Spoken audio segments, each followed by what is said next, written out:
What is up, you beautiful people? This is Rito, and in this video I will be talking about 4 mistakes that I see so many Shopify store sellers making, and it just blows my mind. These 4 mistakes result in so many lost sales that it makes me go And in this video, I am going to cut through all the BS and lay it all out for you. Those who have been following me probably already know I started my first dropshipping store way back early in 2017, and it was a huge flop show. I had absolutely no idea about product selection, about dropshipping. I had just seen a few videos here and there, and let me tell you guys, there is just so much wrong things being said all over the interwebs. It's difficult to find what's true and what's not, what's actually working now and what's not. That is why the Flying Start online channel is so amazing, because we give you the latest tips and tricks and updates, and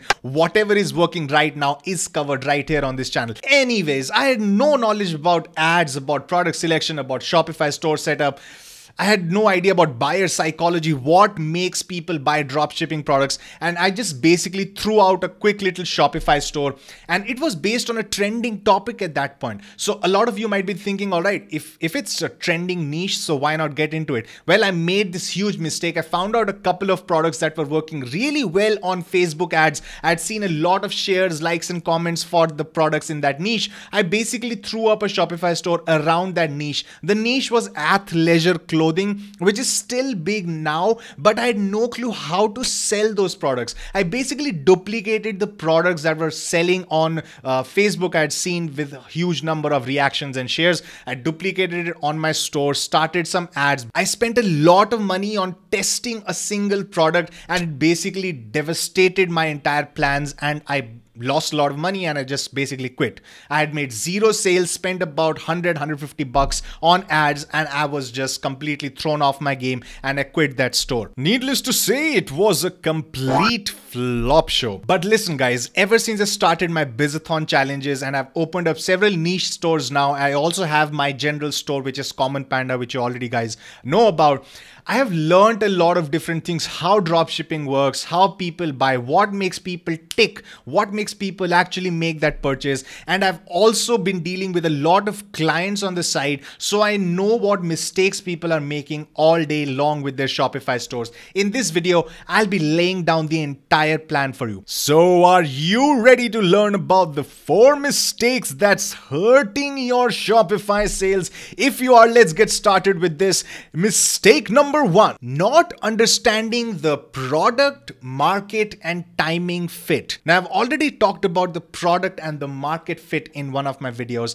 I want to add a third factor to this, which I've realized is of extreme importance, which is timing. So you've got 3 spheres. One sphere is the product, one sphere is the market and the audience, and the third sphere is the timing. What you are looking for is the right product in front of the right audience at the right time. If all 3 come together, you have a winner for yourself, and that's when you start seeing the big bucks. But even if one of these things goes wrong somewhere, you're going to lose money pretty quickly. But that's why I recommend not spending more than $20 on each product test. So you're supposed to add a lot of products, but don't spend more than $20. Just throw up a product, $5 ad sets, 2 to 4 ad sets per product, so that you can test at least up to like 2 to 4 markets and audiences for that particular product. And you're not cutting yourself short with the audience section.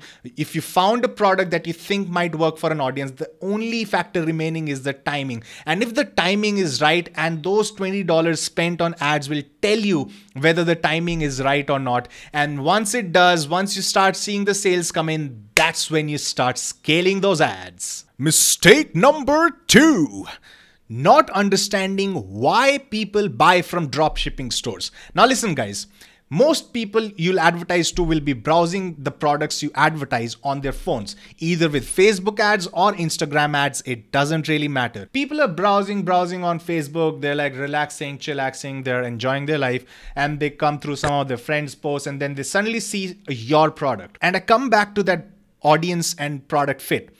if it's the right product for that audience, they'll basically stop, they'll watch the video or the image that you've presented to them, they'll click on that, it'll be an impulse click, they'll land on the product page, it's going to be an impulse purchase, a trigger is going to go off in their mind because you'll have the scarcity elements in play. That is why scarcity is so important. So when you understand why people buy, people are just browsing, they are not interested, they have not heard of your brand, they have not heard of your Shopify store. What they are interested is in buying products that make their life better in some way.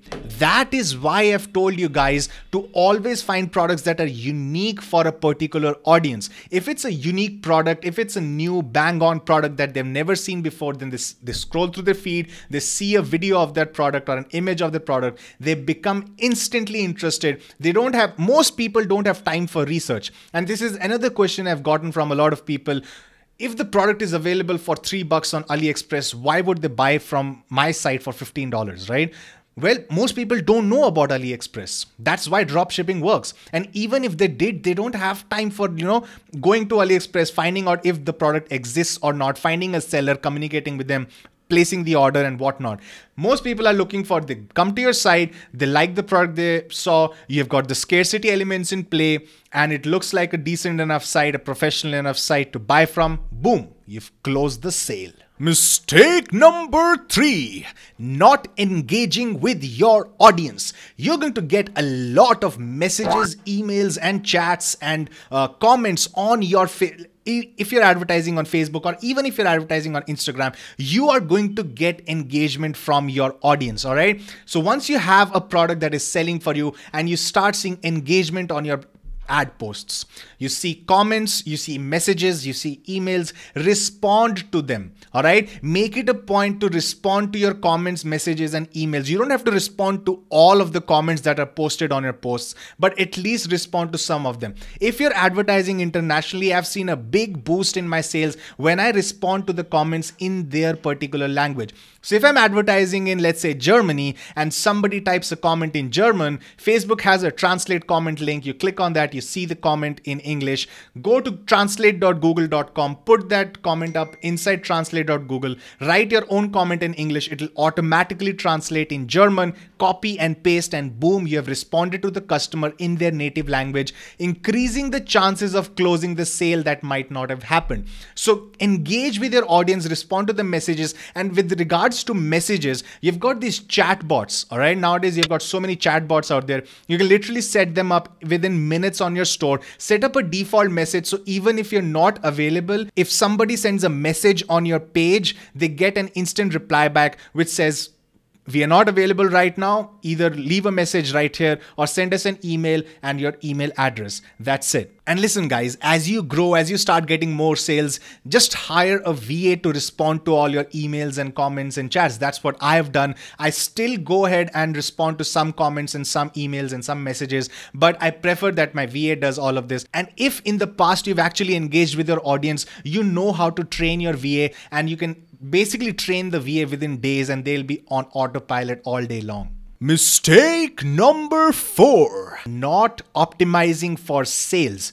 Now, when you want to optimize for sales, there are 4 different things you have to do, and I'm going to lay it down for you. The first thing you have to optimize is your price points. The second thing is to optimize is your critical pages. The third thing to optimize is your loading speed. And the fourth thing to optimize is your emails. So the first thing, test different price points. You never know which price point is going to click with your audience and get you the most sales at profit. So once you hit that sweet spot of price point, you'll know. And it's very easy to go and up and down with your price points. Nobody's going to come and hold your hand if you increased or decreased the price of a product by $2 or $3 or $5 or whatnot. All right. So keep testing the price points until you hit that sweet spot. So what are the critical pages that you need to optimize? There are 4 critical pages you have to optimize. The first one is the product page that you see right here. Now this one, inside the product page, of course, you have got your countdown clock that comes up. I have also got the real-time visitor count right now. We have also got the security badges and the MasterCard, Visa, PayPal logo right here. We also have the send to messenger. This is enabled by Recart app, and most of the other elements are built inside the booster theme that I'm using right now. But as you can see, the description and all of these things are pretty awesome. They're pretty optimized. I've tested a lot of different techniques, and this one works really well for this product when it was selling really well for us. So just have a look at the product description, and then you also have the product reviews that come up here, which is using Luke's photo reviews and the recommended related products inside that category. So once you optimize the product page, the next thing to optimize is your cart page. Now the cart page comes in different varieties. Now you'll see what I've done is I've added a sort of checklist right here. Congratulations, you have secured the best deal today. Price includes all taxes and fees, free shipping, no surprises at checkout. And then we also have the 5-point happiness checklist right here. We have the image logos of the credit card processors and also the security logos right here. So it's a pretty optimized one. And you also see an upsell box come up right here, which is using the in-cart upsell app on Shopify. So this is the cart page that you have to optimize, the second one. The third one is the checkout page. For checkout page, you want to make sure the accents and the color scheme matches your entire site. You'll see the purple color is the same that comes up inside the links, and it also comes up inside the button right here. We also have the logos right here, as you can see, right? McAfee secure, PayPal verified, and the trustee privacy. We also have a message that comes up. Your order is reserved for 9 minutes, some seconds. This automatically counts down. There is a quick little code that you have to paste that enables this little thing right here. Now the fourth page that you have to optimize is, let me just go to return to cart. So the fourth thing you have to optimize is your homepage, and inside my homepage I have my top collections. This is basically a random, it's not top collections, it's just a random list of 5-6 collections on my site. We also have like the collections, products inside each collection listed here, as you can see right here, and then the hot deals today, which is the major portion of your store. This is where all of the products are listed on your store, right? So you've got a nice looking homepage, a nice looking checkout page, a nice looking cart page, and a nice looking product page. So it increases the chances of closing the sale. The third thing that you have to optimize is for speed. If you load up any page on this site, it loads up really quickly. And that is because I've optimized the site for speed. If you're not a developer, it might be tough for you. But the only thing I would recommend is then go low on apps. Don't install all the apps on the App Store. Only install the ones that are absolutely necessary for your site to run profitably. That's it. The more apps you install, the more bloatware is going to come, the slower your site is going to run. And the fourth thing that you have to optimize your store for are your emails. Now with emails, you've got two different things. One is the autoresponder sequence that goes out to customers and your newsletter subscribers. And the second thing is regular newsletter promotions to your customers. So once somebody has bought from you, don't leave them out. Keep sending them regular emails once a week at least to your list, and then ask them to buy more of your stuff. Now, this is where I see a lot of Shopify store sellers making a mistake. They set up their store properly, they advertise on ads, all good and nice and fine. But if your emails, you're losing out on so much money if you don't have your email set up properly. There are a few sequences that you have to set up. Now, whatever I've covered in this video, I'll be going deep into this in the future videos as well. Now, I want to know if you have made any of these 4 mistakes in the past with your Shopify store. And if you have, let me know in the comment section right below, and I look forward to reading and responding to your comments. And if this video has helped you in any way, give me that thumbs up. Now listen guys, Flying Start Online is pretty much the only YouTube channel that actually reveals all its numbers straight up from the sales to the ad costs and everything else. I even reveal my winning products. In fact, in the next video that comes out, I will be revealing one of my winning products that has resulted in thousands of dollars in sales. So if you want to be in the loop, in the know-how, and get ready to be a Shopify superstar, all you have to do is you see my face right here, just hover your mouse over there. You'll be able to see a subscribe button. Click on that subscribe button, and when you see a bell icon, make sure you smash that bell icon so that you receive notifications when I upload my next video. Until the next one, okay, tata, bye bye.